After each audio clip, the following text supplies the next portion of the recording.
I know we've been working on getting this together for a while, and I've expressed to you how important this was, but I'm very happy to get the inaugural episode of PB&J off the ground. We got some pioneers and some builders in Jacksonville. And for me, I believe you fall in all three of those categories. So, Mr. Jordan Walker, thank you. Thank you for being here.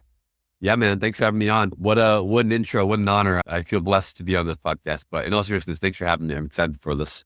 Oh, man, I appreciate that. I know that we talk about all things Jacksonville here, but you're from like Boston, New England area, right? Originally from Boston. That's where I was born. Yep. Okay. So big Patriots fan. Patriots, Celtics, Red Sox, Bruins, you name it. Okay. So question one, with the hard-hitting journalism here, the Jags just stomped a mud pie in the Patriots bunghole. How did that feel? How do you feel about it? Are you happy for Jacksonville at all? You know what? I feel empathetic is how I feel, because we've stomped the Jags for so many years and the Jags have been horrible for so long. It's nice that they finally got a little handout. They were able to finally win something. No, in all seriousness though, Jags are my second favorite team. Obviously, our paths were in a rebuilding years, I should say. But it is what it is. I enjoyed the dynasty while it lasted. It can't last forever, but we'll be back. Yeah. Were you a Drake May believer to be determined? Really, like any of the legacy that the Pats used to have, it's going to be so hard to fill those shoes, to follow that up. So I don't want to sit here and lie to you and say, yeah, of course, I knew it was going to be the next greatest thing ever. But like the legacy that we left, or the early Patriots left, it's just so hard to follow up. So that's true. The Celtics they filled the void though. They just won you an NBA title and they broke the tie with the Lakers, and that's right. The football team's not going to be good. And we're looking, the Celtics are looking good. I'm pumped. So NBA season, and we're right here basically. NBA season. Mm-hmm. That's what I'm ready for. All right, man. And more of an NBA fan anyway, so it works out. Yeah, that's great. I'm a Spurs fan, so I don't expect to win, but I am interested to see Wemby year 2. How's he going to do? Yeah, he's a monster. Really special kid. Really special kid.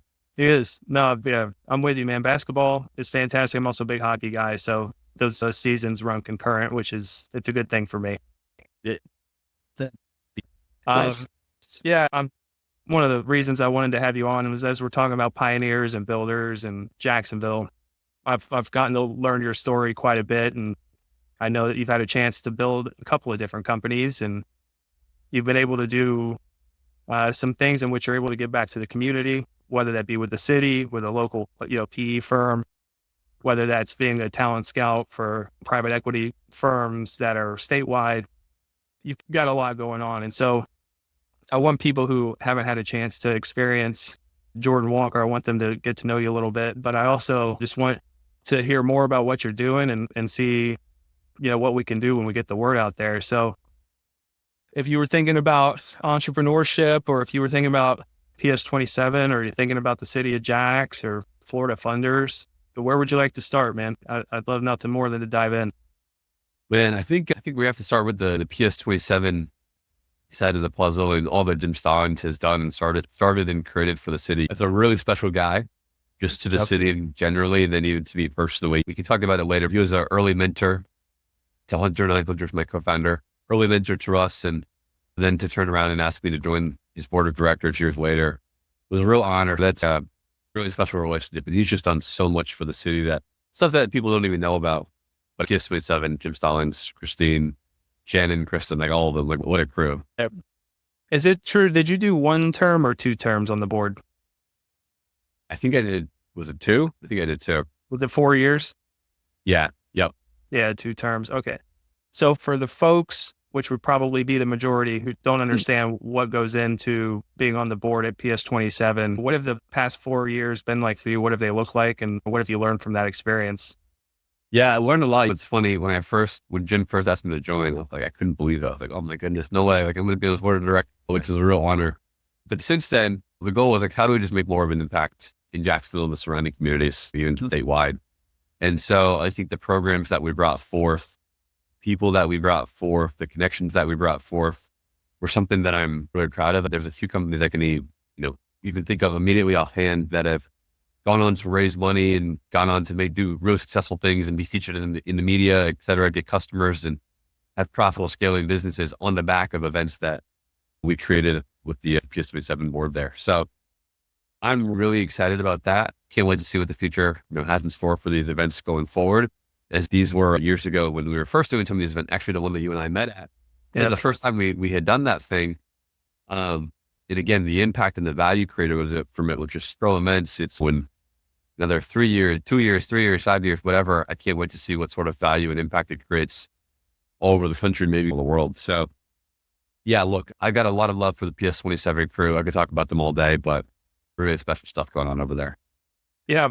Yeah. For those who don't know who PS27 is, I strongly urge you to run a search or at least look into it, because not only are they trying to invest in up and coming small businesses, entrepreneurs, et cetera, there's a really big push and a really big drive and initiative to make sure that's done in Jacksonville, Florida. They want to grow and make an impact in Jacksonville, and they want to plant their flag to say Jacksonville, Florida is the next thing. Yep, absolutely.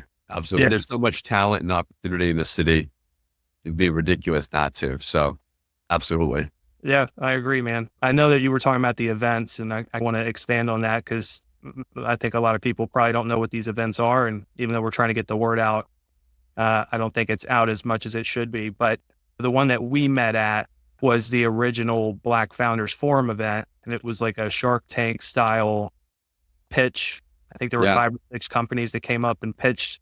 And you were one of the judges that helped decide who was going to either get funding that day or move on in the contest. But since then, that's expanded. And maybe you can help expand on what these events like do and maybe what the plan is for them moving forward. But what are the other founding forum events, and what are other events is PS27 trying to put on? Yeah, so there's that one that you mentioned. Then we have a veterans event, the female founders event, and there's a few others that are coming down the pipeline as well. But the goal of these events is give it opportunity and access for founders of all different backgrounds. And so what we see a lot, or even in my own journey as being a founder, for that initial, you call it 0 to 1 of getting going. Sure, you can build yourself, whatever.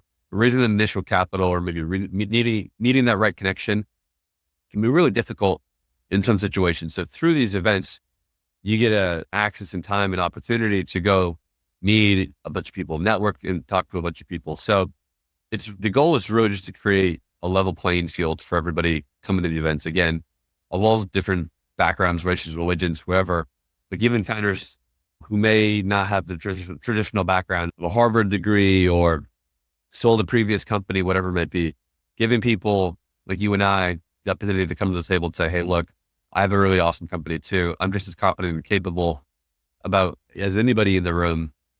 Judge me based on what I'm doing here and my skill set, and let's see what's going to go forward. Yeah.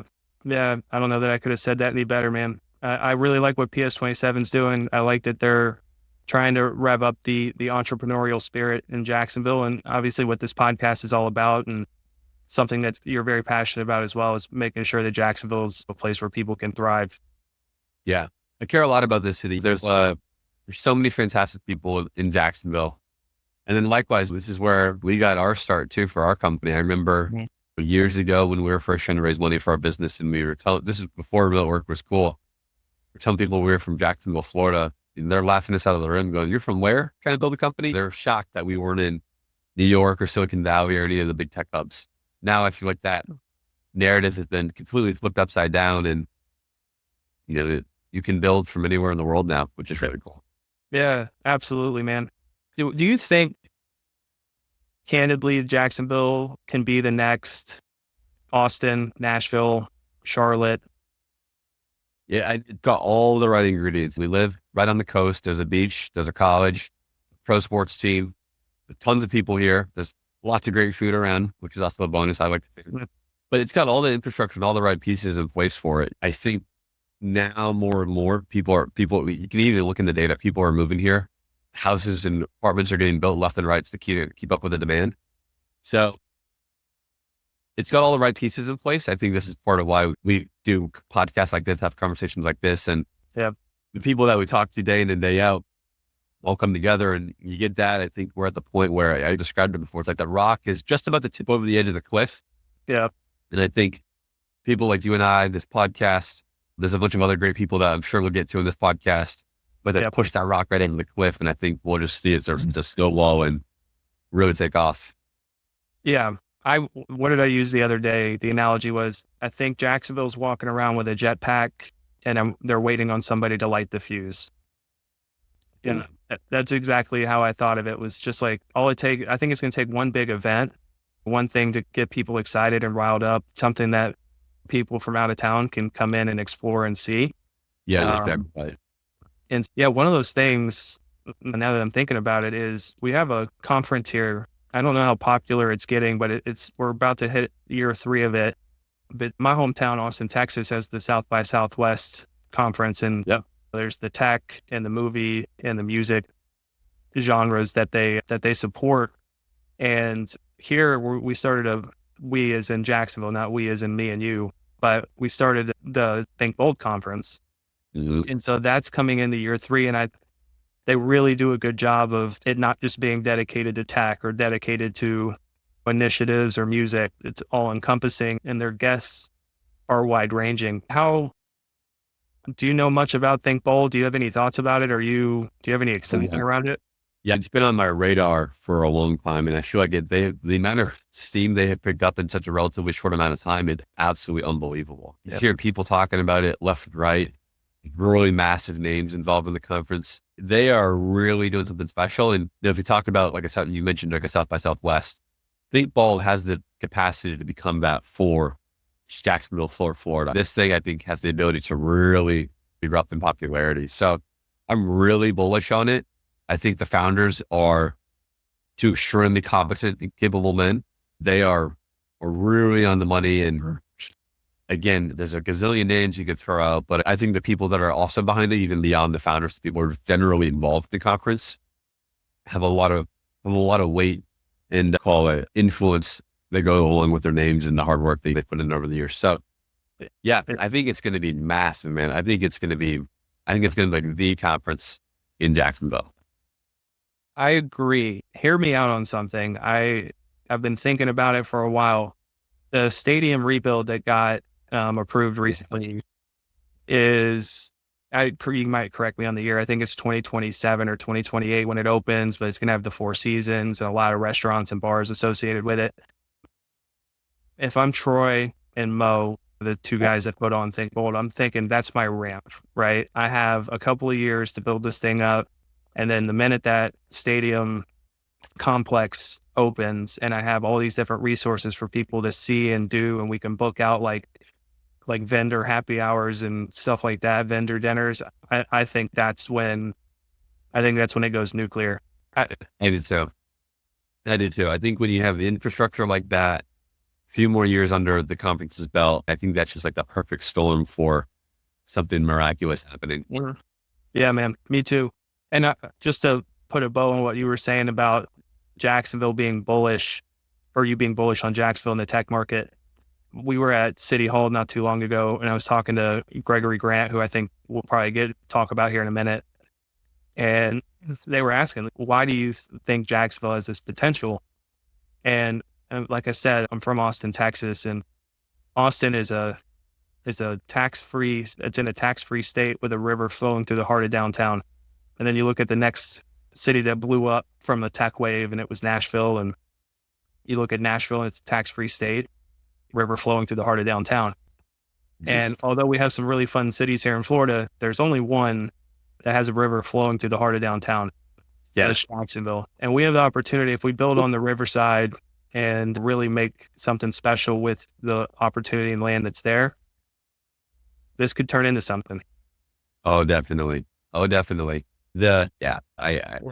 of thoughts, but I agree, man. It gets me so pumped thinking about it. Yeah, right there, that's that cliff or that rock just waiting to go over the cliff, man. Tell you what. Yeah. You and I have built a pretty solid friendship here, but I'm pretty sure that's how it started. I think we were on the exact same page about what Jacksonville can be and the fact that we're gonna have to make some waves. So, yeah, you're right. That's how it started.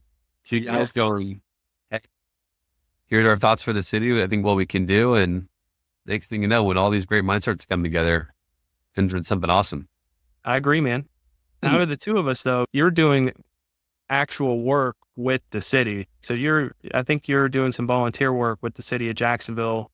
I think it's with the small and emerging business division. And I think it's to help companies that are up and coming, specifically with their tech approach. And obviously, correct me if I'm wrong. How'd you get into that, and what does that look like? I mean, when you engage with different companies and help them out, what are you and Hunter doing with those people? Yeah, for sure. So yeah, you're right. It's a volunteer position. We are, I think the official title is like advisors to the city of Jacksonville, technology, something along those lines. I think to give context into what we're doing now, I think you got to go back a little bit. Like Hunter and I's our heart is generally helping people, but then also helping people realize that, hey, I can go become the impossible, right? Like for him and I, like in our story, neither of us, we didn't go to Harvard, we didn't go to Yale, never sold companies before. We're doing what we do now. Like we don't have on paper the background of, wow, that's going to go be a startup founder or something along to that effect, along those lines. And so through the years, even before this, we've been trying to help out our friends, our younger siblings, high school kids, whatever, do talks at high schools and middle school, whatever we can, just to give that next generation to push. And no, you don't have to settle. You can go become the impossible tomorrow. There's no reason you can't go name the person or name the thing. There's no reason you can't go do that. And so that's something that is on both of our hearts, very, very top of mind for both of us. And so a while back, we shout out to Karen Baldwin, shout out to UNS, a great alumni situation there. We stayed in contact with Karen and Karen Baldwin and Karen Barber. And we just got talking, and one day they're like, you got to talk to Gregory from the city of Jacksonville. I think you guys just have similar minds. You guys will really jam. Yeah. And got talking to him and the ideas that he had for the city, obviously really falling in line with what you and I here believe and think. And he goes, guys, we have got some programs going on. We're doing this program for entrepreneurs. We have this thing for high school kids. We have all these things going on. Like, you guys, it'd be awesome to have you involved. You're doing something, you're young guys yourself. You seem to really care a lot.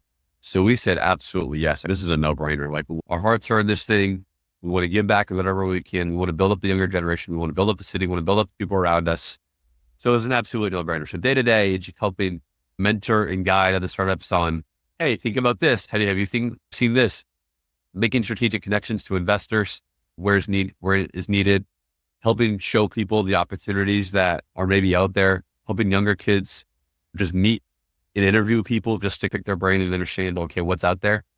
So day to day, changes, but just really providing mentorship to everybody that sort of needs it. Yeah, man, I think that's insane. This, anybody that's an entrepreneur, small business owner knows this, and maybe people who have never taken that plunge don't know, but it's incredibly difficult to start a business. Yeah. Incredibly difficult to build a business. And when you have to think about getting operations in order and HR in order and tech in order, and you start to get all these different things, it's incredibly overwhelming. So to have a resource available within the city where people can help oversee, audit, and give direction for the tech side and maybe somewhat take that off somebody's plate. The program itself is great. The fact that you and Hunter are doing it is great, but it's one of those things I want to make sure I spotlight whenever I post this episode, that it's available. I appreciate that, man. Yeah, it means a lot. And like you said, starting a business is one of the hardest things you can ever do in your life. And so much of building a startup is just figuring out the things that you don't even know that you don't know. And in our own journey, we made our fair amount of mistakes for sure. Some more expensive than others, we'll say. But in all seriousness, it's like we learned those lessons. So now maybe there's a chance that we can share those lessons with somebody else so they don't make the same mistakes and build an even bigger and better company in the future. Yeah, absolutely. I want to credentialize you real quick, because if somebody's like, hey, why is Jordan helping companies with their tech, or why Jordan? We haven't touched on this yet, but you've built 2 companies. You've built more than that, but we've had 2 that have become successful, made it to market, and have grown year over year to the point, I believe you went through the full startup route where you ended up with getting funded by some pretty heavy hitters and getting into the go-to-market strategies and whatnot. So maybe we can talk about that a little bit. The first company that really came to light was YAC. You were a little bit younger when it started. There was a lot of elbow grease that went into getting this company off the ground. Talk to us about it. What is YAC, and maybe the beginning stages of the story of how you got it off the ground, where the idea came from and where it's at now. Yeah, for sure. So I'll give the kind of the beginning stages really quickly, then we get into what it is and what it means to me. YAC started, this is about 5 years ago, okay, 5, 6 years ago. And the reason actually YAC came into being is at the time we had our own design agency. So Hunter and I, long story short, we met in college, started to build out a few things together, one of which was a design agency, and that actually got some light behind it. And so what we did at the design agency for marketing is we would build these things that we would call lead magnets. And so it would be these things that would go viral on the internet.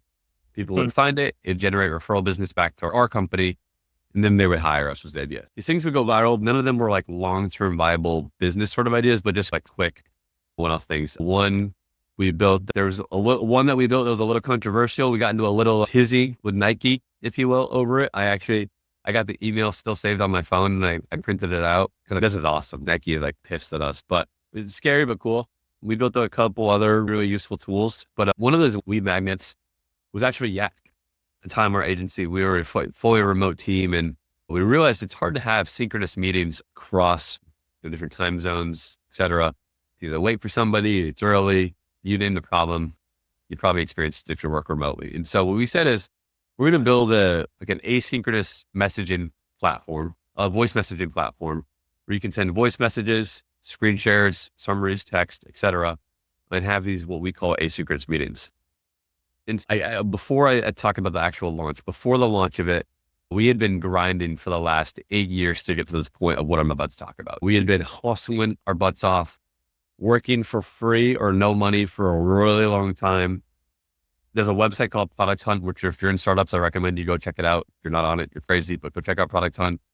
And we're really trying to engage in that community. So again, none of us, we had no tech backgrounds, never sold anything before. We were really hustling for everything we had.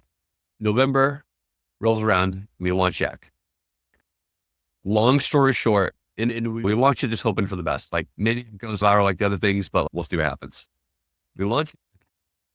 Within 2 weeks, we get a massive wait list of around 3,000 teams. And at this point, we're going, holy crap, what did we just stumble into? Because these aren't just random signups. We have signups from Uber, Spotify, Lyft, CVS, Barstool. You name the company, there's multiple people on that wait list. And we went, okay, holy crap, I think there's something a little here. There's definitely something here to this one. So fast forward a few months, we're in Las Vegas. We're sitting in a hotel room, actually at CES. Funny thing is, again, at this time, we still had no money. So we were doing the ghetto version of Vegas. We're staying off strip. Hotels, debatably sketchy. It's 11 o'clock at night. We're not out. We're sitting in a hotel room because we have no money, just hanging out, doing whatever. And all of a sudden, one of the guys who was one of the early signups at YAC on Twitter, he tweets at Adam Draper. He goes, "Hey, Adam, check out this YAC thing. I think you dig it." And so for those who are listening who don't know who Adam Draper is, I got to set it up here. Silicon Valley and startups would not exist without the Draper family. So they're quite literally responsible for the creation and I think coined in the term Silicon Valley.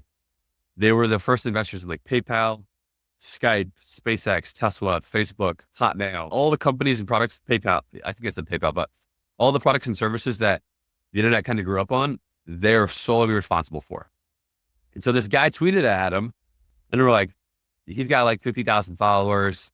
This guy's so big time. He's not, whatever. Cool, but shot in the dark. 5 minutes later, Adam responds. He goes, "Hey, this is really cool. Give me a call." DMs us his personal cell phone number. And he goes, "Call me right now." So within 5 minutes, we went from nothing to a literal billionaire giving us his personal cell phone number, wanting us to call him to talk about our product. We hop on the line. So we're all right, we're going to do it. Hop on the line. Adam is one of the coolest people you could ever meet. He is so unbelievably down to earth.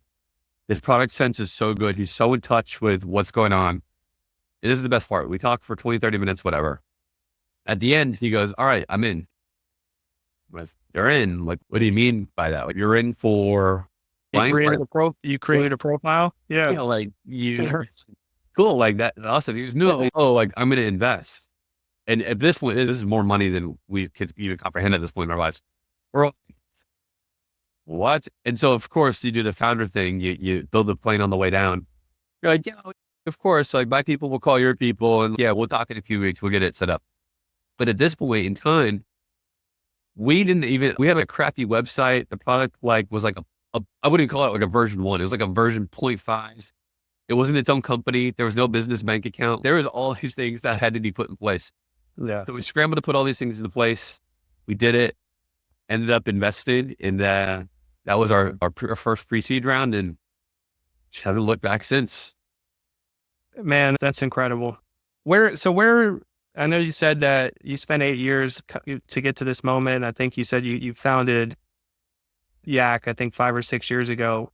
From that conversation there to now, where is YAC now as a company?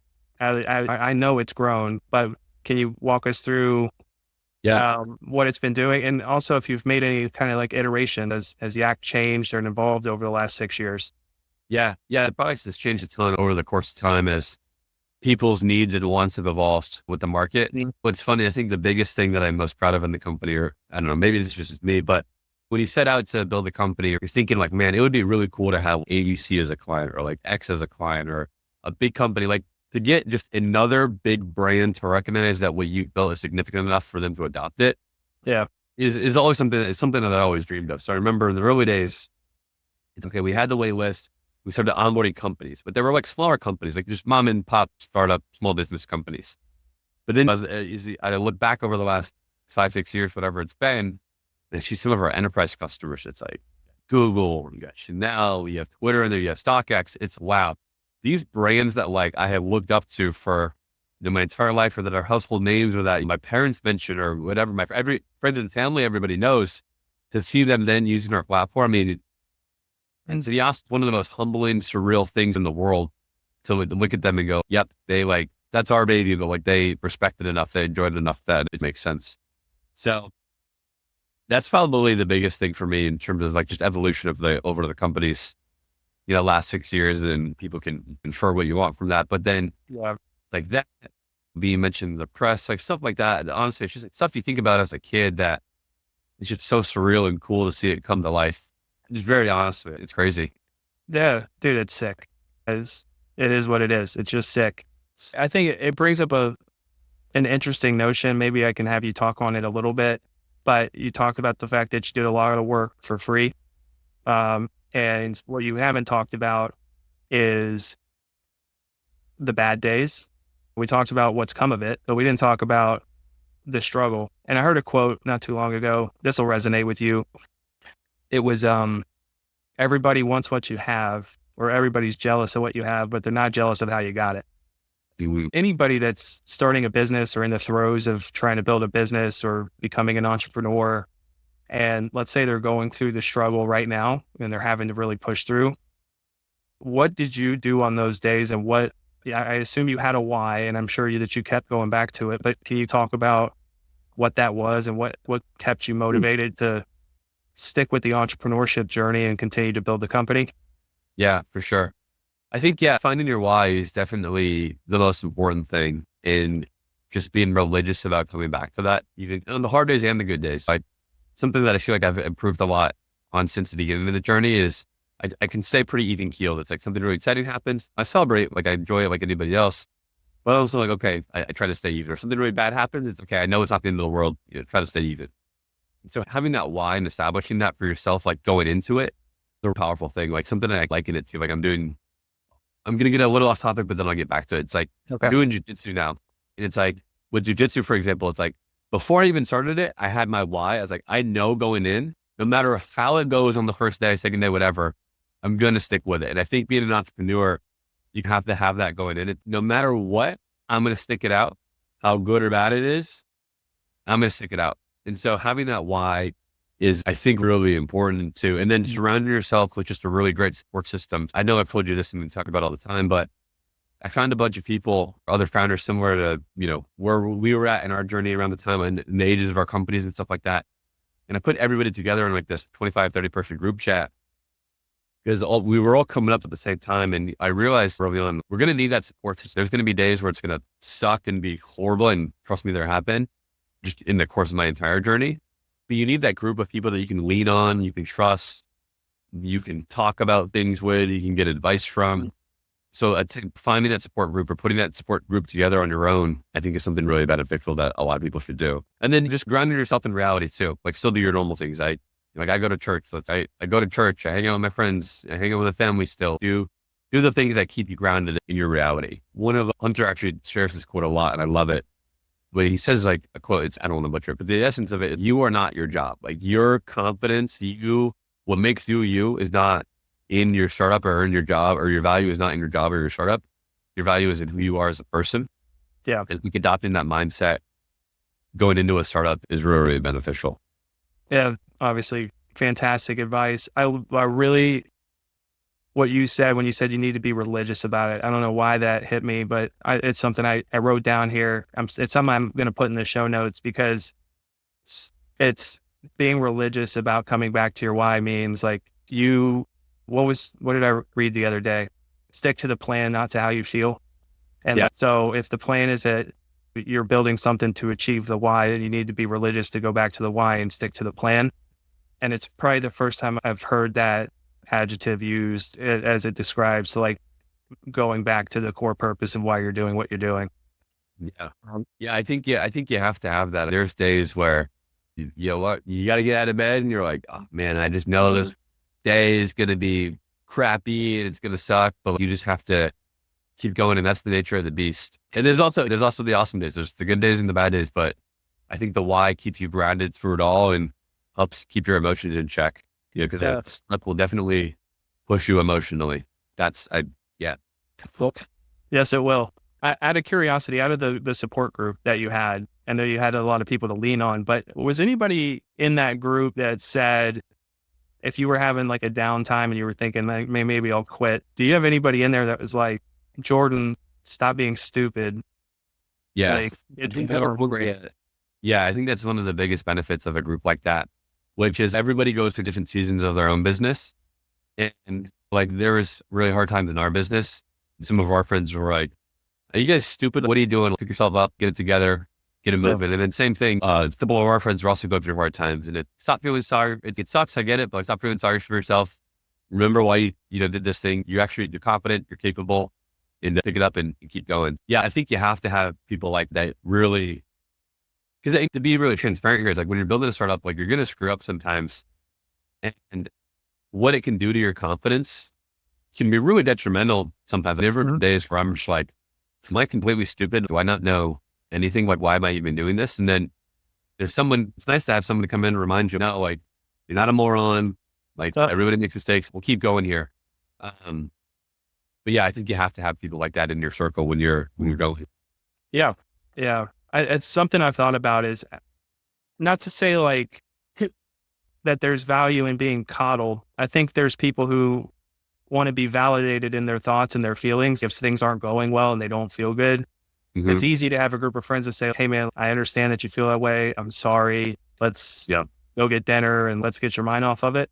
And yeah, I think that has value, but there's immense value in my personal opinion of somebody saying, you're Jordan Walker.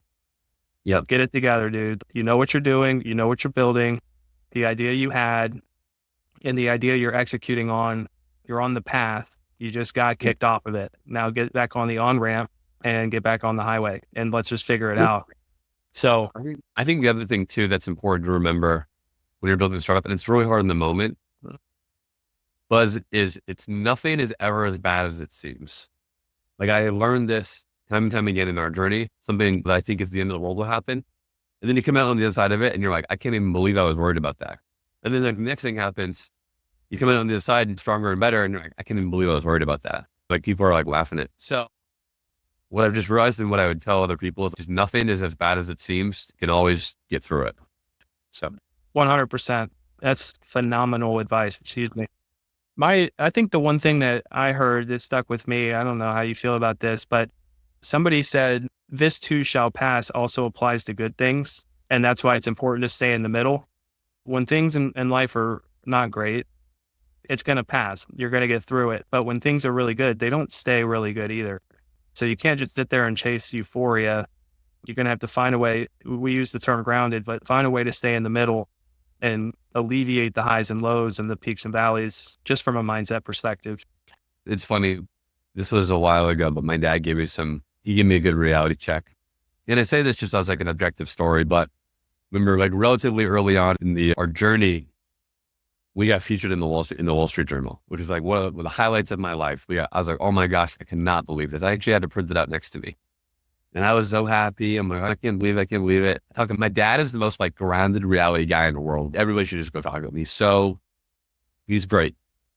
He goes, yeah, it's cool, but now you got to back it up. You got big shoes to fill. Like okay, they featured you. So you guys, so now what's the point? Like, what are you going to do? Like, are you guys ready? He's like shotgun questioning me.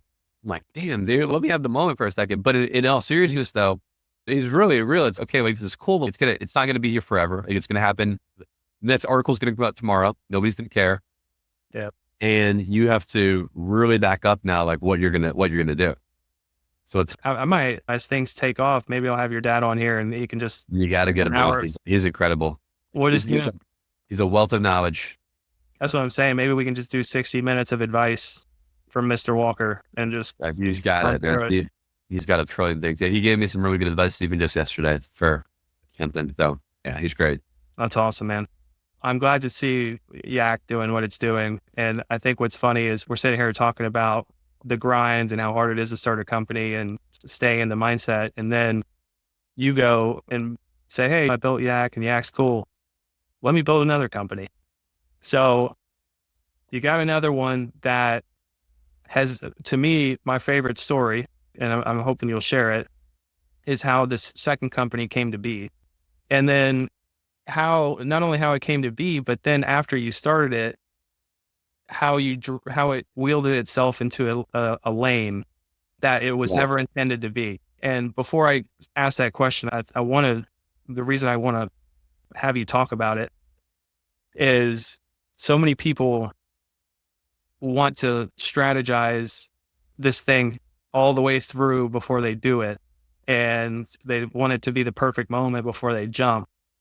And the reason I want you to tell this story and I want people to listen to it is just do it and then let the universe take its natural course. And then you can alter what you're building or iterate it, whatever the case may be. But you built a second company, which is Backtrack. And if you don't mind, man, let's talk about how it came to be and how it found its lane. Yeah, for sure. Yeah. Before I tell the story, you're spot on. It's like my number one pet peeve. And I always tell people are like, I'm starting a YouTube channel. I'm starting a website. I'm starting whatever.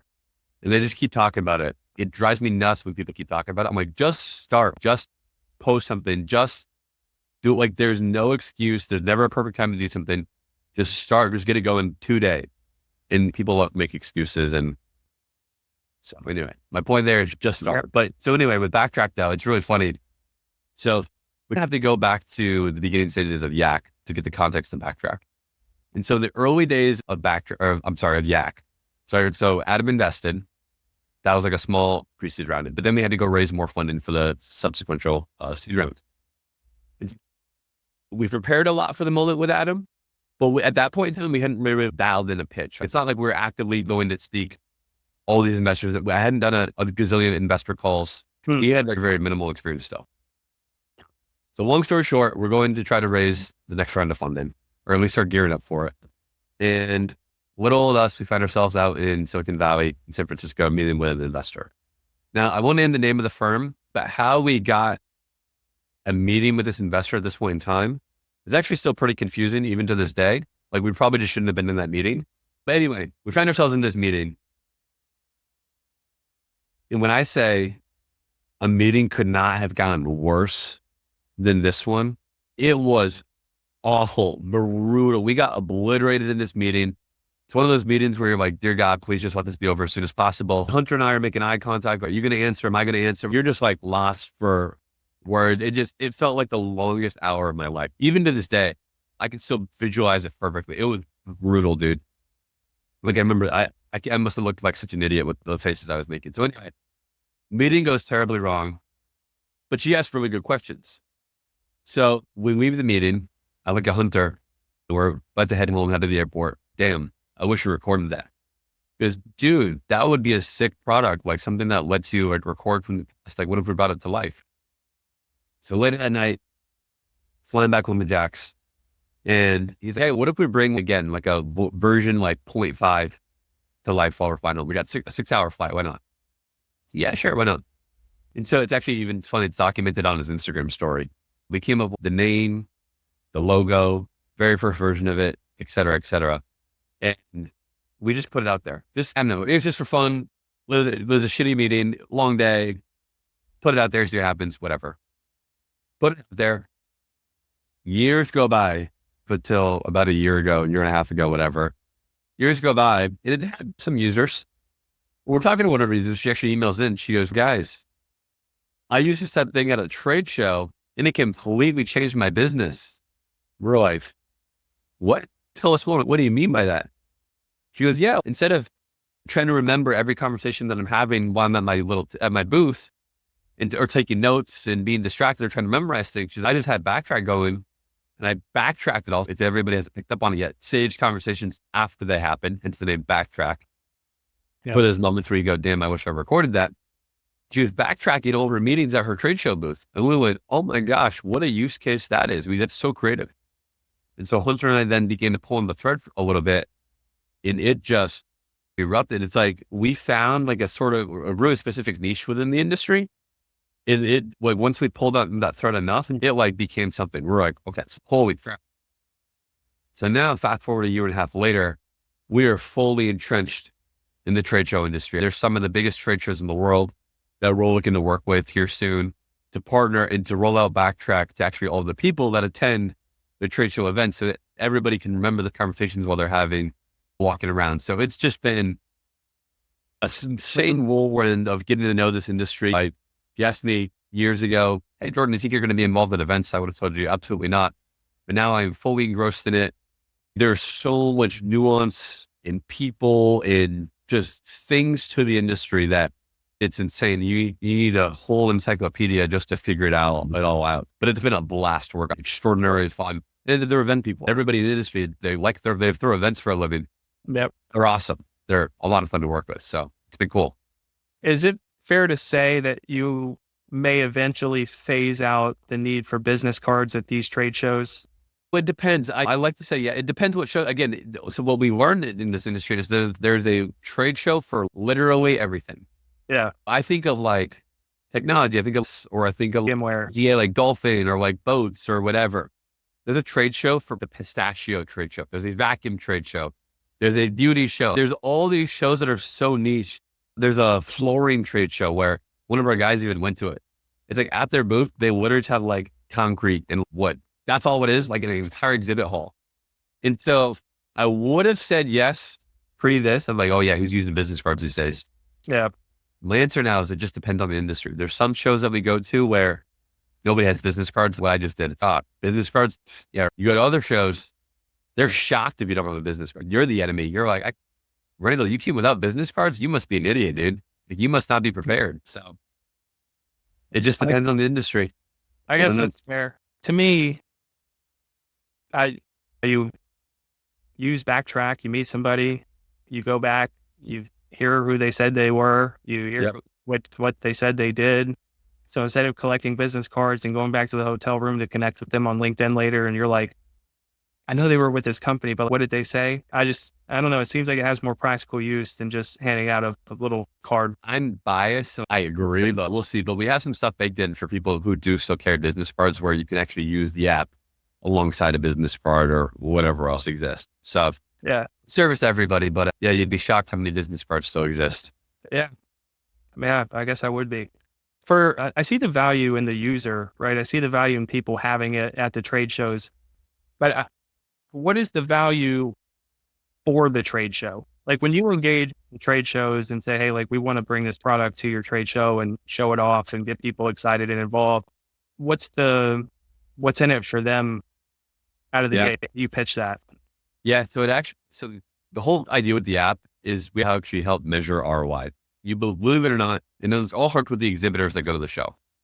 So a lot of exhibitors go to the show and they have no way or system of measuring if it was a good show for us. They go back to the CFO and they go, the vibes were good or the drinks were amazing. It's how do you measure trade show success based on the vibes were good, right? So it's hard for them to prove ROI. But in the show organizer, the event host is incentivized to help prove that ROI to, let's say, the CFOs of all these companies, because if the ROI is not justified, then they're not coming back next year. And that's lost business for the show organizers. Right. The show organizers have a really big incentive to be able to help every company that goes to their show prove that it was worth it. And so a lot of shows have struggled with proving ROI. They do like surveys, but like survey, it's really hard to figure out like, are the responses true? It's hard to get completion, et cetera, et cetera, et cetera.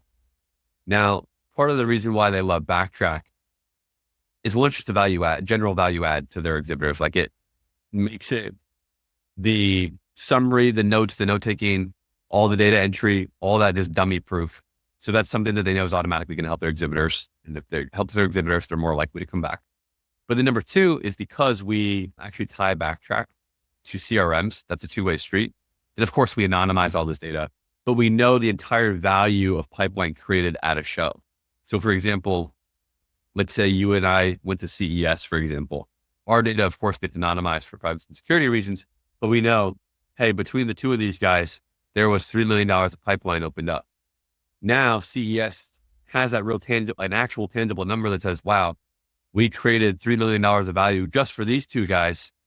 We can take that back to sponsors or whoever next year and say, hey, look, there's like something happening here. This is actually magical. So that's one sort of piece of the puzzle.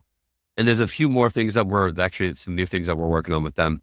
I don't know if I want to give away yet, but being able to prove ROI is the reason that I think everybody just generally has a tendency to backtrack. Okay. Fair enough. Hopefully when you come back, we'll have plenty to talk about with what you're doing. Totally. Episode 2, we'll run it back. Yeah, man. Just the sheer thought, 2 companies, obviously one of them was never really intended to be one. And then it's just the fact that it's the 2-prong approach, right? It wasn't intended to be a company. You built it and then life happened and you got some feedback and all of a sudden now you're in a niche that it's exploded. I think the biggest lesson there is not being emotional or tied to an idea. What I hear from so many founders is, I'm going to do this thing. I'm going to make it work. I'm going to make it work. And they get so emotionally tied to the idea that they start to get blinders on, which like you need a little bit, but it gets to a point where it becomes unhealthy and you become resilient to changing with what the market wants to give you. I think the entire way to sum up our story is we've talked about the 2 things that worked this time, but we've also launched a lot that has failed and gone literally nowhere. I wanted something once that got 7 upvotes, just horrible. A single digit, horrible, as bad as it gets. And so we launched a lot that has failed, but the idea is don't be resilient to changing to where the market wants it to go. Have an open mind and be willing to listen to people, be willing to take feedback and be willing to humble yourself before the people that want to pay you the money to use your product. Couldn't have said it better, man. I know we're butting up on time, but I want to make sure that we get everything in because we've talked about PS27, we've talked about the city of Jax, we've talked about the companies. Fairly recently, you have been hired to be a talent scout for Florida Funders. And people don't even need to be an entrepreneur to know what Florida Funders is, but how did that come to light? And are you enjoying it? How are things so far? Yeah. So the Florida Funders team is awesome. All those people are fantastic. And they were some of the earliest believers in the company because they actually invested in us. They invested in us. And so it was incredible to be able to be now in a position where I can bring other companies back to them. And the way it came about, honestly, I think, well, actually back for a little bit. So just because of who runs our IRS people, we try to wheel and deal for our friends as much as we can. So if somebody's raising or somebody needs an intro, whatever, we do that just because, hey, we want to go see our friends win. We want to see people win. And so just generally, we were trying to introduce our friends and whoever to as many people as we could. Florida Funders being one of those companies. We have friends that are trying to raise money for the companies, see if it goes somewhere. And so then it came up in conversation. It was like, what if we make this thing just a little more official? Let's see what's actually be smart about it and not as disorganized. And so we had that conversation. It came up and then it was, hey, these scouts now for the program, which is great because I can vouch for Florida Funders. Like on both sides, it's important to know. It's as a founder, you want to make sure the investors you're bringing into your circle are vetted investors. They're trustworthy. They're reliable. They're helpful. They're really going to help accelerate you. And then the same thing on the VC side, it's you're bringing in this company, you're about to give this company a lot of money. You want to make sure that they're responsible, they're smart, they're capable, they're organized, et cetera, all the things that you would want in somebody to go build a successful company. And so being that mediator really helps because I can vouch for both sides, which I think is like a really cool position to be in. So it's been a blast so far and already doing it, but now I think we just have an official title on it. Yep. I'm going to try to continue to hook up as many people as I can and spread the good news as much as possible. Awesome. One more question, if you don't mind, and then I'll do a little rapid fire and then we'll put a bow on it. Let's do it. I don't even feel like I got into everything that you're up to, but what's next for Jordan? What's the next 6 to 12 months look like? And what else what else you have your eyes on to achieve? Yeah. Work-wise, we have a lot going on. We are, like I mentioned with Backtrack, we're partnering actually with a lot of show organizers to deploy our software to all of the people at their events. Yeah. The part of that is we'll be going to their events just to make sure everything works well, et cetera, et cetera. So we'll be on the road a lot. And I'll told you offline before, I think, but we'll be on the road a lot for the next few months and then even the Q1 next year. So that's exciting. We'll be literally traveling the world. So that's really cool and exciting. Mm-hmm. But for me personally too, I mentioned it earlier, I'm really into jiu-jitsu. So try to hit the gym, stay in shape when I can.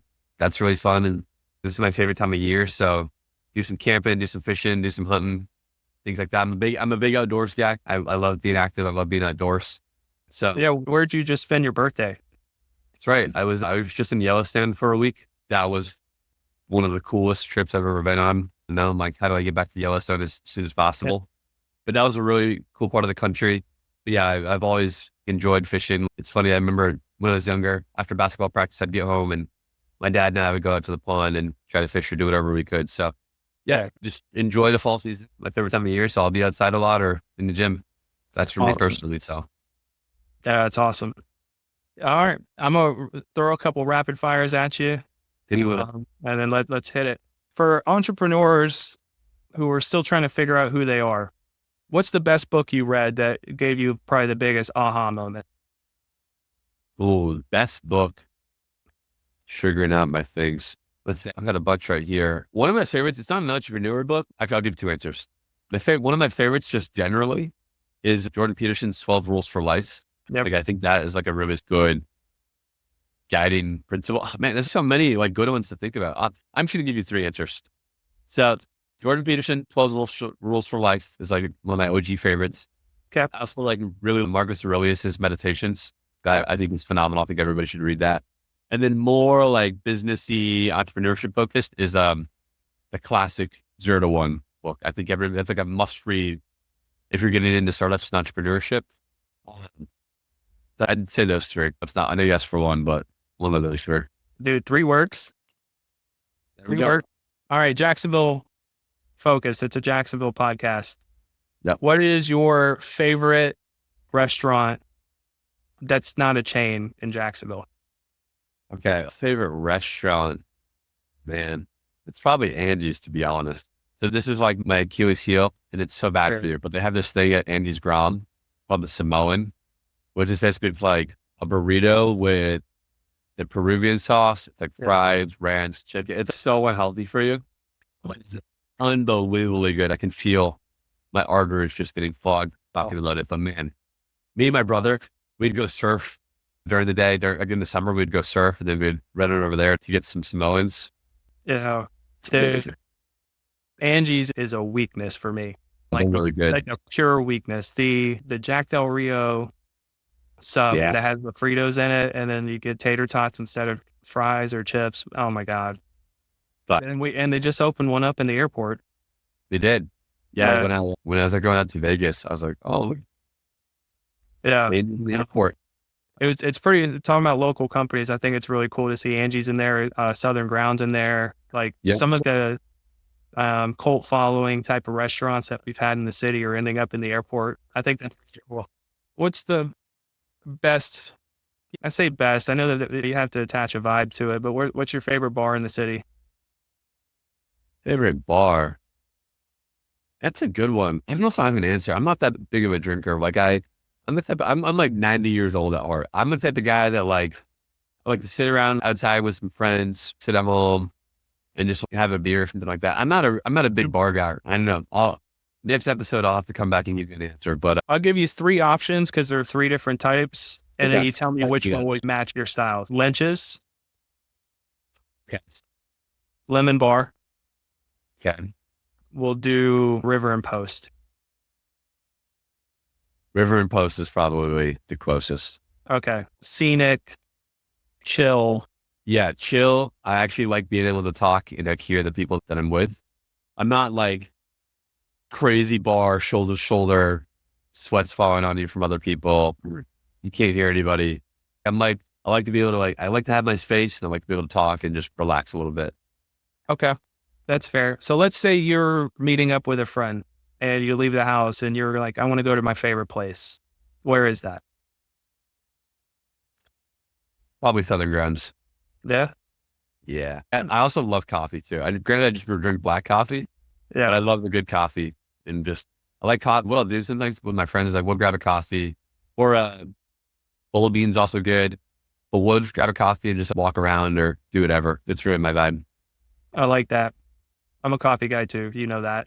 Okay. Are there any hidden gems? You've been in Jacksonville a long time. You might have been in Jacksonville longer than me. Let's see. Hidden gems. It doesn't have to be food or beverage, but maybe a place to go or a place to see or a view that isn't very common. Let me think. That's hidden? Yeah. I feel like it's really under recognized, but if you go out by the airport, near the water over there and stuff like that, near the port, for my old company, some of the ports used to be customers of ours. And they had this, basically a viewpoint, like the Dames Point Bridge and the water and stuff like that. And going to watch sunset right there. That was pretty damn cool. Like I love good sunsets here. I don't know. Yeah. Again, I just like being outdoors, but that's a pretty cool hidden gem spot. Like you get down to the ports somewhere in there. Yeah. I wholeheartedly agree with that. Anything like when you end up on Heckscher Drive, dude, it's just gorgeous. My answer would have been like Little Talbot Island or something. Like once you get through that, man, it's gorgeous and there's never anybody there. Yeah. Criminal. All right. Final 2. What is something, I know that we have this big grand plan for what Jacksonville can be or what it should be. What is one thing the mayor or the city council or the city in general can do right now to make an impact and make the city better? Really good question. Thank you. I always believe that it starts with the youth. So I think just making an investment into the youth programs for entrepreneurship, access to people, access to resources, that I think can be immediately acted on. And then we start planting the seed in these young guys' heads. What I've noticed with young people, especially these days for whatever reason, is they just don't feel like, and they don't think that they can go beyond and they can go become, name the thing like I mentioned earlier. So I think we have a lot of work to do just as a community, as a society, to make sure that these young people feel equipped that they can go do whatever they put their mind to. Okay. Great answer. Last question. We're going to flip it. What's one thing the city's doing very well as it's like trending towards where it's trying to go? I think just generally, I feel like the city has become way more united than it has in past years. I think beforehand it was it's like there's still some pockets, like it's very like pockety. It's you stay over here, you stay over here, you stay over here. I think now it's becoming more like another. I think that's what the city has needed for a really long time. Yeah, it's becoming more unified. Like Jacksonville stayed together as a front, not this crazy dispersed city. Yeah, I think it's becoming, the city has done a really good job of just unifying everybody within the city.